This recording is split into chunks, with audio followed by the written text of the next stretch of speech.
బేహద్ పరం మహాశాంతి. బేహద్ ఆత్మిక పరివారమునకు, ఆత్మిక సోదరి సోదరులకు బాపూజీ దశరథ్ భాయ్ పటేల్ తెలుగు ఛానల్కు స్వాగతం.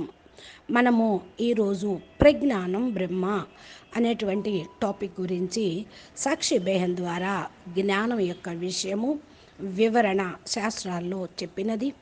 ఆధ్యాత్మిక జ్ఞాన మార్గంలో ప్రజ్ఞ అంటే ప్రజ్ఞానం పొందాలి అంటే దాని గురించిన వివరం విందాము. ప్రజ్ఞ అంటే బుద్ధి. మన శాస్త్రాల్లో గురువులకు చాలా గొప్ప స్థానం ఇచ్చారు.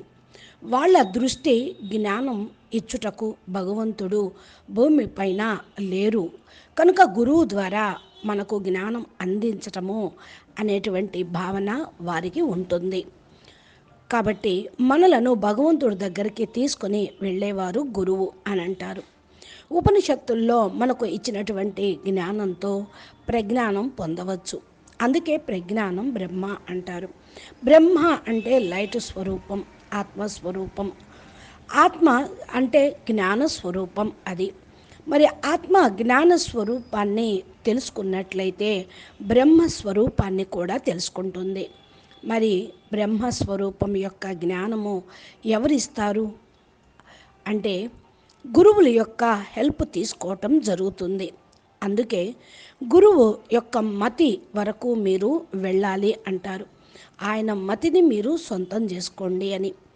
తమ యొక్క మన్మతాన్ని అక్కడ మిక్స్ చెయ్యొద్దు. అంటే గురువుగారు ఏం చెప్పారు దాన్ని ధారణ చెయ్యాలి అని చెప్తూ ఉంటారు. మిక్స్ చేశారనుకోండి, మీ గురువు చెప్పినటువంటి జ్ఞానం బయటికి వెళ్ళిపోతూ ఉంటుంది. ఇంకా పొందేది ఏమీ లేదు. నేను దేహమును అనుకుంటారా, లేక నేను ఆత్మ ఈ దేహంలో ఉన్నాను అనుకుంటారా? ఈ విధంగా అనుకోవటంలో రెండిట్లోనూ తేడా ఉంది. నేను దేహమును అనుకుంటే దేహాభిమానము, దేహాభిమానంతో వికారాలు, అహంకారాలు అన్నీ స్థూలము ఈ ప్రపంచంలో అన్నీ వచ్చేస్తాయి. నేను ఆత్మ ఈ దేహంలో ఉన్నాను, ఆత్మ దేహాన్ని నడిపిస్తుంది అంటే యూనివర్స్ లెవెల్కి వెళ్తారు. యూనివర్స్ అంటే విశ్వం వరకు. ఆత్మ యూనివర్సల్ అని అంటారు కదా. నేను మనసుని కాదు, మనసు నాలో ఉన్నది అనుకోవాలి. నేను మనసు అనుకుంటే మనసుకు ఆధీనమైపోతారు. మనసు భ్రమింప చేస్తూ ఉంటుంది. మనసు అంటేనే మాయ. అయితే నేను మనసు నాలో ఉంది అనుకుంటే ఈ యొక్క మనసు దుఃఖానికి కారణమవుతుంది, ఈ మనసు మోక్షానికి కారణమవుతుంది. నేను నా మనసు నా లోపల ఉంది, నేను మనసును కాదు అనుకుంటే అది మోక్షాన్ని కలిగిస్తూ ఉంటుంది. ఈ రెండిటికి కూడా డిఫరెన్స్ ఉంది. అందుకనే శాస్త్రాల్లో ఆత్మ అనాత్మ అని అన్నారు. జ్ఞానము అజ్ఞానం అని కూడా చెప్పారు. వీటి విశ్లేషణ కూడా చేశారు. ఆత్మ జ్ఞానము ధారణ చేసినప్పుడు, జ్ఞానమును ధారణ చేసినప్పుడు అది మతిలో అనగా బుద్ధిలోకి వెళ్ళిపోతుంది. ఇంకా జ్ఞానము అర్థమయ్యే కొద్దికి బేహద్దు పరమ జ్ఞానం కూడా దగ్గరికి తీసుకొని రాబడుతూ ఉంటుంది. అంటే స్టెప్ బై స్టెప్ జ్ఞానం అనేది ఆత్మలో ఛార్జింగ్ అవుతూ ఉంటుంది, స్టోరేజ్ అవుతూ ఉంటుంది. ఈ విధంగా నిలుపుకోవటం జరుగుతుంది. ధారణ చేయటానికి పురుషార్థం కూడా బాగా జరుగుతూ ఉంటుంది. మీరు ఎవరి గురించి అయితే విన్నారనుకోండి, వాళ్ళ గురించే దాని గురించే మీరు ధారణ చేయటం జరుగుతుంది. ఒక వస్తువైనా సరే ఏదైనా అదే విధంగా అవటానికి ప్రయత్నం కూడా చేస్తూ ఉంటారు. అంటే ఎవరి ద్వారా స్థూలమైన జ్ఞానము విన్నా అది అప్లై చేసుకుంటూ మీ స్థితిని ఉన్నతంగా తయారు చేసుకోవచ్చు అని భావిస్తూ ఉంటారు. ఇప్పుడు చూడండి, లౌకిక చదువులు కూడా మీరు విని వదిలేయటం లేదు, అది అప్లై చేసుకుంటూ ఉన్నారు. కాబట్టి డిగ్రీలు, సర్టిఫికెట్స్ వస్తాయి, మీ కెరియర్ కూడా చాలా బాగుంటుంది. అదేవిధంగా ఆధ్యాత్మిక జ్ఞానం కూడా, ఆత్మ జ్ఞానము, బ్రహ్మ జ్ఞానము విన్నది బుద్ధిలోనే ఉంచుకొని ధారణ చేయకపోతే బ్రహ్మస్వరూపంగా కూడా కాలేరు. ఆత్మ లోపల అనంత జన్మల యొక్క జ్ఞానము ఉంది. బేహద్దు పిల్లలకు అయితే బేహద్దు కళల పవరు ఉంది. పూర్తిగా పైనుండి బేహద్దుకే, బేహద్దు స్థానం నుండి క్రియేషన్ యొక్క జ్ఞానం మొత్తం ఉంది. జ్ఞానము వారి యొక్క క్షమత. ఆత్మ యొక్క గుణము, నేను బ్రహ్మస్వరూపమును, మరి నేను జీవస్వరూపమును అయిపోయాను, నేను మళ్ళా బ్రహ్మస్వరూపంగా కావాలనేటువంటి జ్ఞానం మీకు తెలిసిపోతుంది. బ్రహ్మస్వరూపము అంటే పరం లైట్, పరం ప్రకాశము. ఎప్పుడైతే అది మనమే అనుకుంటామో మనలో ఇంతకాలం ఉన్నటువంటి అజ్ఞాన అంధకారం, దేహాభిమానం మొత్తం కూడా తొలగిపోతూ ఉంటుంది. అయితే దేహాభిమానంగా అయిపోయామే అనుకోండి, అప్పుడు యోగం కూడా కుదరదు. ఎందుకంటే జ్ఞానమే యోగము అని మొన్న మనం ఒక టాపిక్లో చెప్పుకున్నాం. ఆత్మకు యోగం ద్వారా పవర్ వస్తుంది. యోగం కుదరటానికి జ్ఞానము దోహదం చేస్తూ ఉంటుంది. వికారయుక్తంగా ఉన్న వాటిని కంట్రోల్ కూడా ఆత్మ పవరు ఉంటే చేసుకోవటానికి సమర్థతను కలిగి ఉంటుంది. ఎందుకు అంటే జ్ఞానంతో నిరంతరం పరమాత్మని యొక్క స్మృతిలో ఉండటానికి ప్రయత్నం చేస్తూ ఉంటారు. తపస్సులో కూడా పూర్తిగా నిమగ్నమై ఉంటారు. తమ సంకల్పాల్లో కూడా శక్తి రావటం అనేది కూడా జరుగుతూ ఉంటుంది. ఈ పవర్ అనేది ఎక్కడి నుంచి వస్తుంది? పవర్ హౌస్ తోటి కనెక్షన్ జోడించటంతో మీ సంకల్పంలో శక్తి అనేది వచ్చేస్తూ ఉంటుంది. ఆత్మ పవర్ఫుల్, నేను చాలా పవర్ఫుల్ అయినటువంటి మానవుణ్ణి, హ్యూమన్ బీయింగ్ని అనుకుంటే మరి చక్కటి అనుభవం కూడా మీకు అవుతూ ఉంటుంది. ఎవరి యొక్క భగవంతుడు ఆల్మైటీ అథారిటీ బేహద్కే బేహద్ సృష్టికి మాలిక్ అయితే మరి వారి యొక్క రచన, వారి అంశ మనలో ఉంటే మనం ఆయన రచన కదా, ఆయనే కదా మనకు రచయిత. మరి వారి యొక్క అంశం మనలో ఉన్నప్పుడు మనలో కూడా ఆయనలో ఉన్నటువంటి శక్తులు, గుణాలు, పవర్స్ ఉంటాయి కదా. ఎప్పుడైతే ఈ యొక్క విషయం క్రియేటర్ గురించి తెలుసుకుంటారో, దానిపైన నిశ్చయం కలుగుతుందో, అప్పుడు కనెక్షన్ అనేది అయిపోతూ ఉంటుంది. అప్పుడు అనుకోవటమే కాదు, దీన్ని స్వీకరించటంతో కూడా మీకు పవర్ అనేది వస్తుంది. అనంత శక్తులను అనుభవం కూడా చేసుకోగలుగుతారు. ఆత్మకు కూడా బలం పెరుగుతూ ఉంటుంది. ఎప్పుడు పెరుగుతుంది ఆత్మ బలం అంటే? చాలామంది అనుకుంటారు, మేము రోజు ఆధ్యాత్మిక స్పీచెస్, మోటివేషన్ స్పీచెస్ వింటూ ఉన్నాం, దీనితోటి ఆత్మ బలం పెరుగుతుంది అనుకుంటూ ఉంటారు. కానీ అవి విన్నంత మాత్రానే ఆ స్పీచ్ ప్రభావం మరి వల్ల మీకు ఆ టైంలో కొద్దిసేపు విన్నంతసేపు మాత్రమే ఆ స్పీచ్ యొక్క ప్రభావం మీ పైన పడినంత వరకు మాత్రమే మీకు ఆత్మ బలంగా, మనసు శక్తిశాలిగా అనిపిస్తుంది. ఆ యొక్క స్పీచ్ యొక్క ప్రభావము నుండి బయటపడ్డారనుకోండి, మర్చిపోయారనుకోండి, ఆనాటి నుండి అప్పటి నుండే మీ ఆత్మ బలం సన్నగిల్లటం జరుగుతూ ఉంటుంది. జ్ఞానము అనేది మీకు కేవలం మరి మంచి శక్తిని ఇవ్వటం.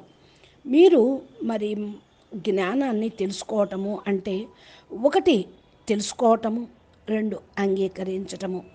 జ్ఞానం యొక్క సూక్ష్మతను అర్థం చేసుకోవాలి. ఇది ఎంతెంత సూక్ష్మంలోకి వెళుతూ ఉంటారో అంతంత యోగం కుదురుతుంది. నిరంతరం యోగా అభ్యాసంతో మనసు, బుద్ధి, సంస్కారాలు కూడా మారిపోతాయి. ఎందుకు అంటే జ్ఞానంతో యోగం చేస్తూ మనసు, బుద్ధి పైన ఫోకస్ చేస్తూ ఉంటారు. మరలా బాపు యొక్క స్మృతి కూడా మీ లోపల పెరుగుతూ ఉంటుంది. అందుకే జ్ఞానంతో యోగం కుదురుతుంది అని చెప్పడం జరిగింది. ఏదో మేము ధ్యానం చేసేస్తున్నామని చాలామంది కళ్ళు మూసుకొని కూర్చొని ఉంటారు.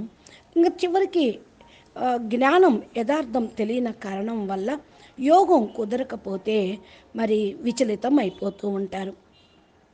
ఎప్పుడైతే పరమ జ్ఞానం మనసులో నడుస్తూ ఉంటుందో అప్పుడు యోగంలో కూర్చున్నప్పుడు కూడా మనసు, బుద్ధి కూడా మీ కంట్రోల్లో ఉంటూ ఉంటాయి.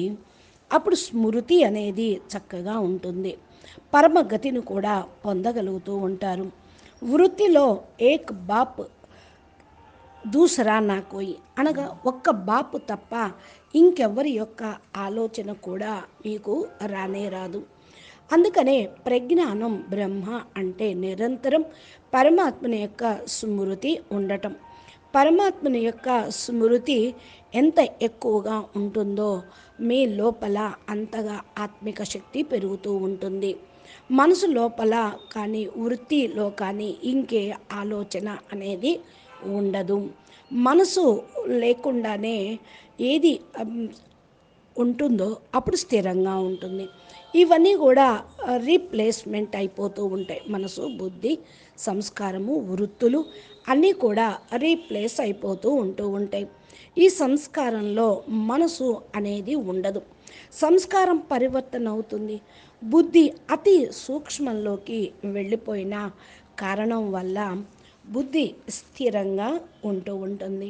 కాబట్టి మనం తెలుసుకోవాల్సింది ఇప్పుడు ఆత్మ సదా పాజిటివ్గా ఎవరైతే ఆలోచిస్తూ ఉంటుందో, ఏ ఆత్మలైతే ఆత్మ యొక్క ఆరా ఫీల్డ్ చాలా స్ట్రాంగ్గా ఉంటుంది. ధైర్యంగా మాట్లాడగలుగుతూ ఉంటారు వీరు. అయితే కొంతమంది వాళ్లకు పుట్టుకతోటే కొన్ని ధైర్యం అనేది ఉంటుండొచ్చు. వీళ్ళు ధైర్యంగా మాట్లాడుతున్నారు, స్థిరంగా ఉంటున్నారు, వీళ్ళకేదో ఆరా ఆత్మ పాజిటివ్గా ఉంటుందని భ్రమపడవద్దు. కొంతమంది చూపులకు కూడా అలా ఉంటూ ఉంటారు. చూపులకు ధైర్యంగా ఉండటం అని కాదు, ధారణాయుతంగా ఆత్మను జాగృతం చేసుకుంటూ ఉంటే మీ ఆత్మ యొక్క లోపల కూడా సంస్కారాలు మారిపోతూ ఉంటాయి. సదా బాపు యొక్క స్మృతి ఉంటుంది. అప్పుడే అన్ని గుణాలను ధారణ చేయగలుగుతారు. మీ లోపల సూక్ష్మంగా ఉన్న అహంకారం పోవాలంటే నేనేమీ చేయటం లేదు, బాపు నా ద్వారా చేయిస్తూ ఉన్నారు అనుకుంటే చాలు. పరమాత్మ యొక్క శక్తి ఉండబట్టే కదా మనం ఏదైనా చేయగలుగుతున్నాం. లేకపోతే సేవైనా పురుషార్థమైన మన శక్తి సాధ్యమా? ఇప్పుడు అనేక జన్మల యొక్క కారణం వల్ల ఆత్మలో అనేక లేయర్స్ ఉన్నాయి. ఆత్మ బలహీనమైపోయి సాధారణంగా అయిపోయిన మనము ఇంత బేహద్దు సేవ చేయగలుగుతామా? అందుకనే చూడండి, భక్తిలో కూడా ఏది వచ్చినా కూడా భగవంతుడే ఇచ్చాడు అనే భావన ఉంటుంది. ఇంకొద్దిగా అజ్ఞానంలో ఉన్నవాళ్ళు ఏదైనా దుఃఖం వచ్చిందనుకోండి, ఆయన ఇచ్చాడు ఈ దుఃఖాలు, నాకే ఇవ్వాలా దుఃఖాలు అని ఆయన కూడా తిప్పి పొడుస్తూ ఉంటారు. సుఖం ఇచ్చినప్పుడు అనుకుంటారా? అనుకోరు. సుఖ దుఃఖాలు ఇవ్వటము ఆయనకు ఏం పని? అయితే ఆయన ఏ సుఖ దుఃఖాలు ఇవ్వడు. కేవలం జ్ఞానం మాత్రమే భగవంతుడు ఇస్తాను అని చెప్పాడు. మీరు చేసిన కర్మానుసారంగా సుఖ దుఃఖాలు మీరు అనుభవిస్తూ ఉంటారు. ఇవన్నీ కూడా మరి జ్ఞానం కర్మ సిద్ధాంతం, జన్మ సిద్ధాంతం చెప్పుతూ ఉంటుంది. దీనివల్ల మీరు అన్నీ నేర్చుకోగలుగుతారు. అన్నీ కూడా ఆయనే, అంతా ఆయనే చేస్తూ ఉన్నాడు.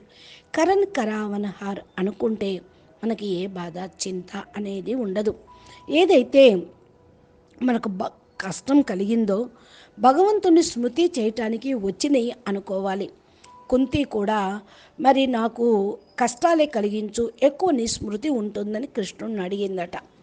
అలాగే మనకు దుఃఖం కలిగినా కూడా భగవంతుడు ఎక్కువగా ఆయన వైపు తిప్పుకోవటానికి ఇలా కలిగించాడు, అన్నీ పోతాయి అనుకున్నప్పుడు దుఃఖం కూడా తొలగిపోతుంది. ఇక విశ్వాసంతో మీకు శక్తి లభిస్తుంది. జ్ఞానములో కూడా ఎంత శక్తి ఉందో విశ్వాసంలో కూడా అంత శక్తి ఉన్నది. అందుకనే నాలెడ్జ్ ఈజ్ పవర్ అంటారు.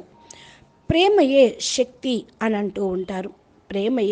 ప్రేమ కూడా విశ్వాసంతో కలుగుతుంది. ఇప్పుడు చూడండి, ఎవరి మీదైతే ప్రేమ ఉంటుందో వాళ్ళపైన నమ్మకం ఉంటుంది. అంధవిశ్వాసంలో కూడా ఒక రాయి వేస్తారు.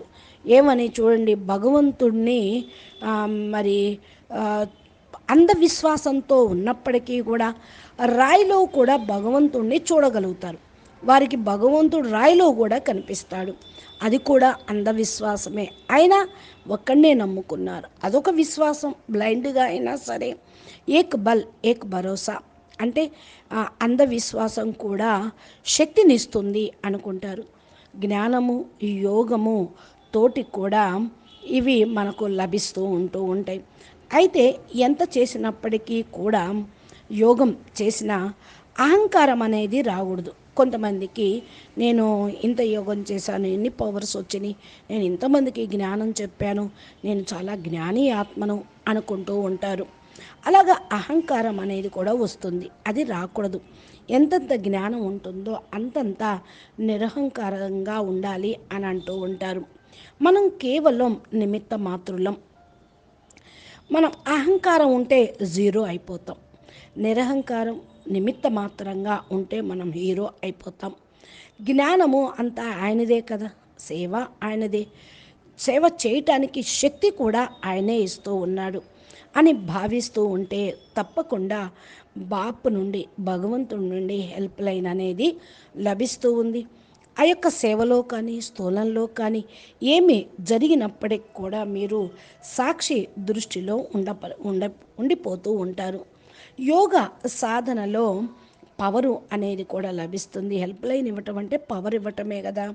ఇది అంతిమ స్టేజ్ని చేరుకోవటానికి సాధన అన్నమాట. ఎప్పుడైతే యోగం కూడా అంతిమ స్టేజ్కి చేరుకుంటుందో, జ్ఞానం యొక్క పరాకాష్ఠతను చేరుకుంటుందో, అప్పుడు బాప్ సమానంగా అయ్యి బాపు రూపంలోనే ఉండిపోతూ మీ లోపల నుండి బాపుని ప్రత్యక్షం చేయగలుగుతారు. ఎందుకు అంటే పరమాత్మ ఒక్కరే సర్వశక్తి సాగరుడు. ఆయన యొక్క శక్తే మన లోపల సదా సదా ఇమిడి ఉన్నది. ఆయన శక్తి ఇస్తూ ఉన్నాడు. ఆ శక్తితోటి నేను అన్ని చేస్తూ ఉన్నాను. బాపు నా వెనకాల ఉన్నారు అనేటువంటి భావన కూడా కలుగుతూ ఉంటుంది. అచ్చా, పరం శాంతి. నమస్తే, ధన్యవాదాలు. बेहद के बेहद परम परम परम महाशांति है, महाशांति है, महाशांति है. నమస్తే. బాపూజీ దశరథ్ భాయ్ పటేల్ తెలుగు ఛానల్లో బాపూజీ అద్భుతమైనటువంటి జ్ఞానమును ఇస్తూ ఉన్నారు. అనంతభాయ్ ద్వారా లైవ్ వీడియోల్లోనూ వేదశాస్త్రాల యొక్క సారమును, మోటివేషన్, ఇన్స్పిరేషన్, పరం శాంతి ఛానల్ ద్వారా మనకు ఇటువంటి జ్ఞానం యొక్క పాయింట్స్ సాక్షి బేహం ద్వారా అందిస్తూ ఉన్నారు. బాపూజీ టైం ట్రావెలింగ్ చేసి ఆత్మస్వరూపంలో ఉంటూ స్వయం అనుభూతి జ్ఞానంను చూస్తూ జ్ఞానమును బేహద్దులోకి అందించటం మనకు జరుగుతూ ఉంది. పురుషార్థం చేయటానికి ధారణా పాయింట్స్ వస్తూ ఉన్నాయి.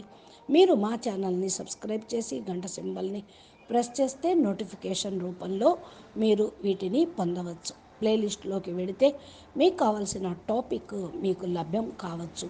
కాబట్టి మీరు ఆధ్యాత్మిక మార్గంలో ప్రజ్ఞానం బ్రహ్మ స్టేజ్కి చేరుకోవాలి కనుక సాధనలో ఒక అడుగు ముందుకు వేయండి.